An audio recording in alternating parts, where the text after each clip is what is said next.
hay-adda shaqaalaha Soomaaliland oo muddooyinkii u dambeeyay ku howlanay tirinta shaqaalaha dawladda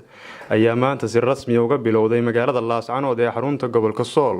Mas'uuliyiin ku hadlayay afka shaqaalaha dawladda ayaa goobjoog ah munaasabada lagu daafurayay diiwaangelinta shaqaalaha dawladda ee gobolka Sool. maamulka gobolka iyo kan degmada Laascaanood ayaa ka qayb galay daafurka iyadoo la arkayay shaqaalaha dawladda oo safaf dhaadheer ugu jiray diiwaangelinta shaqaalaha dawladda. waxaan ku suganahay gobolka Sool xaruntiisa Laascaanood waxaan daafurnay ama bilaamay madax taabashada shaqaalaha kulli warka waa haysan baan u maleynayaa waxay ku saleysan tahay saddex qodob oo kaliya in la helo tirada rasmiga ah ee mushaharka qaadata dalka oo halka laga saaro wixii caaglaha loo bixiyay marka labaadna in la sugo mataqaanaa in shaqaalaha goobta jooga inay isleeyihiin magacyadoodu iyo dadka shaqeynaya inay yihiin kuwii mushaharka uu soo baxayay yihiin iyo in kale si halkan looga saaro cid magacooda mushaar ku soo baxday ama aan helin ku shaqeynayo taasi waa cadaalad darro cadaalad baa la sugayaa nin walba wixii hooyadii yaabiin bareenaya wuxuu soo bartay baa la sugayaa darajada saas loo kala hayay si loo kala aqoon badan yahay ninkii kala aqoon hooseeyana dee hoos u muu darajadiisu noqonaysaa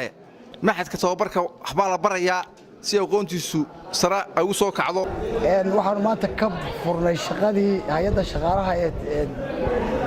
hay'ad madax tirsiga tirakoobka shaqaalaha iyo tayeynta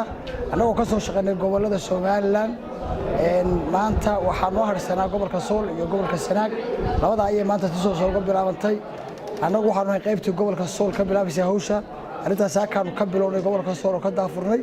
hay'adda shaqaaluhu waxay wadaa shaqada tirakoobka shaqaalaha dawladda waxa la socda tayeynta shaqaalaha taa macnaheedu ah qofka shaqaalaha ah ee aqoontiisu aanay gaarsiin heer ku shaqeeyo in horumar lagu sameeyo aqoontiisa kor loo qaado qofka darajadiisu dhiman tahay ee for example qof oo ku shaqeynaya oo kale waxa loo gudbin doonaa halkii uu lahaa oo xaq u lahaa. Rahmaan Rahiim annagoo hay'adda shaqaalaha uma naan tagin saa u sheegaysaa si qarsoon gobolka Buuhoodle si baahsan oo saxaafadu ka warqabtay oo caadi ah sidaan gobolada kaleba uga soo sameynay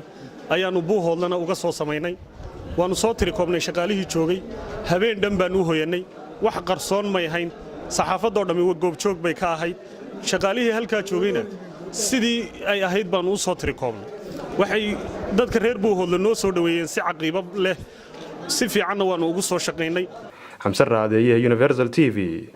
Laascaanood.